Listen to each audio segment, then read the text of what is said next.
የዳግማዊ ምኒልክ ስልክና የቄሶቹ ሴራ ዓመተ ምህረቱ በ1880ዎቹ ማብቂያ ነው። ዓለማችን በኢንዱስትሪ አብዮት ማዕበል ውስጥ ትናወጣለች። በለንደንና በፓሪስ አውራ ጎዳናዎች ላይ የኤሌክትሪክ መብራቶች መብራት ጀምረዋል። ሰዎችን በሩቅ የሚያገናኘው የቴሌፎን መስመርም የቴክኖሎጂው ቁንጮ ሆኗል። በተመሳሳይ ዘመን ከአፍሪካ ቀንድ በአውሮፓውያን ያለመሸነፍ ታሪኳን የምትጽፈው ጥንታዊቷ የኢትዮጵያ ኤምፓየር በታላቁ መሪ በዳግማዊ አፄ ምኒልክ ትመራ ነበር። ምኒልክ ዘመናዊነትን የሚጠሙ አዳዲስ የቴክኖሎጂ ውጤቶች ሲፈጠሩ ወደ ሀገራቸው ለማስገባት እንቅልፍ የሚያጡ መሪ ነበሩ። ነገር ግን በ1886 ዓመተ ምህረት ለመጀመሪያ ጊዜ የቴሌፎንና የቴሌግራፍ መስመር ወደ አዲስ አበባ ሲገባ የተፈጠረው ክስተት ታሪክን የሚቀይር ነበር። ይህ በሚስጥራዊ ሽቦዎች አማካኝነት የሰውን ድምፅ ሩቅ የሚያስተላልፍ እንግዳ ዕቃ በቤተ መንግስቱ ሹማምንትና በቤተ ክህነት አባቶች ዘንድ ትልቅ ድንጋጤን ፈጠረ። ይህማ የሰይጣን ሥራ ነው፣ ሽቦው ውስጥ ሆኖ የሚያናግረው ራሱ አጋንንት ነው የሚል ወሬ በሀገሪቱ ናኘ። ቴክኖሎጂውን ለማጥፋት ታላቅ ሴራ ተጠነሰሰ። ለመሆኑ ምኒልክ ይህንን የቄሶቹንና የሹማምንቶቹን የሴራ ማዕበል እንዴት በብልሃት አለፉት? ኢትዮጵያስ ከአፍሪካ ቀድማ የቴሌኮም መሠረተ ልማት ባለቤት ለመሆን የከፈለችው የቢዝነስና የፖለቲካ ዋጋ ምን ይመስል ነበር?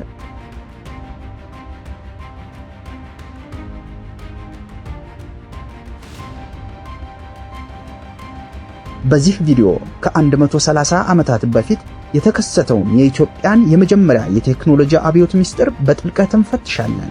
አፄ ምኒልክ ሀገርን ለማዘመን መረጃ በፍጥነት መለዋወጥ ወሳኝ መሆኑን ተረድተዋል። በተለይ ከአድዋ ጦርነት በፊትና በኋላ ከክልል ገዢዎች ወይም ከመሳፍንቱ ጋር ፈጣን ግንኙነት ማድረግ የሀገር ደህንነት ጉዳይ ነበር። መልእክተኞች በፈረስ እየጋለቡ ቀናትን ወይም ሳምንታትን የሚፈጅበትን አሮጌ አሰራር መቀየር ፈለጉ። ለዚህም ሥራ ምኒልክ የስዊዘርላንዱን አማካሪያቸውን አልፍሬድ ኤልግንና የፈረንሳይ ኢንጂነሮችን ቀጠሩ።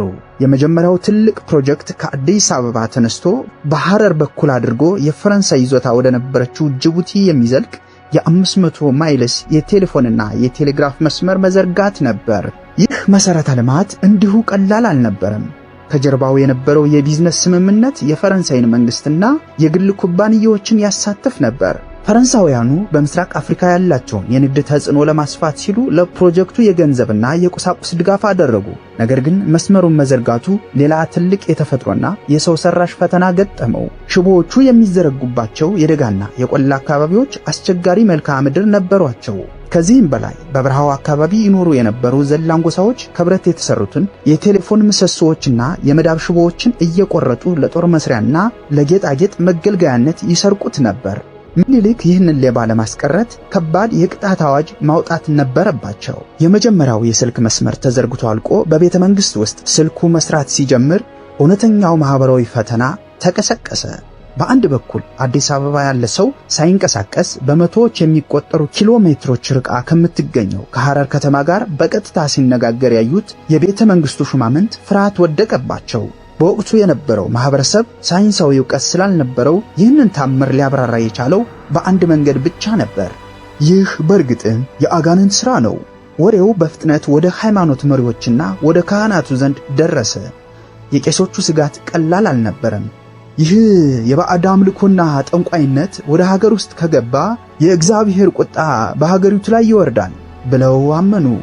ሹማምንቶቹም በበኩላቸው ምኒልክ በዚህ ስልክ አማካኝነት ምስጢራቸውን ሁሉ ሊሰልልባቸው እንደሆነ በማሰብ ተረበሹ። ሴራው ተጠነሰሰ።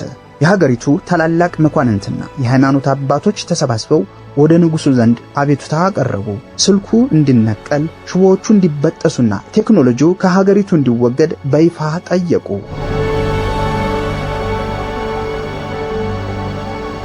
ምኒልክ ግን ይህንን ስልክ ማጣት ማለት የሀገሪቱን የኢኮኖሚና የመከላከያ መዋቅር ማፍረስ መሆኑን ጠንቅቀው ያውቃሉ። ነገር ግን የሕዝቡንና የቄሶቹን አመጽ በቀጥታ መጋፈጥ አልፈለጉም። የንጉሡ ረቂቅ ብልሃት የሚጀምረው እዚህ ላይ ነው።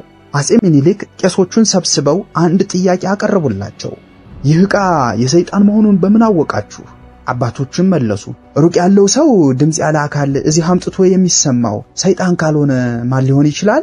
ምኒልክም ረገብ ብለው መልካም፣ እንግዲያውስ ሰይጣን ከሆነ እኛ ክርስቲያኖችን ልንጠቀምበት አይገባም። ነገር ግን ፍርዱ ከመሰጠቱ በፊት አንድ ነገር እናድርግ። የሀገሪቱ ሊቃውንትና ጳጳሳት በስልኩ መስመር ላይ ሆነው ቃለ እግዚአብሔርን ያንብቡበት፣ ይጸልዩበት። ስልኩ ውስጥ ያለው ሰይጣን ከሆነ የእግዚአብሔር ቃል ሲነበብበት ይሞታል ወይም ይጮሃል። ካልጮኸ ግን ዕቃው ንጹሕ ነው ማለት ነው አሏቸው። ቄሶቹ በዚህ ሐሳብ ተስማሙ። በታቀደው ቀን ትላልቅ የሃይማኖት አባቶች አዲስ አበባ ካለው ስልክ ላይ ቆሙ። በሌላኛው ጫፍ ደግሞ በሐረር ከተማ ያሉ ሊቃውንት ተዘጋጁ።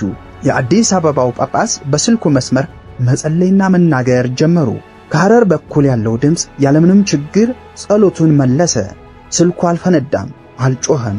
ምንም የተለየ ነገር አልተፈጠረም። ሚኒሊክም ፈገግ ብለው ታሪካዊውን ውሳኔ አስተላለፉ። እዩት እንግዲህ የእግዚአብሔር ቃል ሲነበብበት ሰይጣን ቢሆን ኖሮ ይሸሽ ነበረ።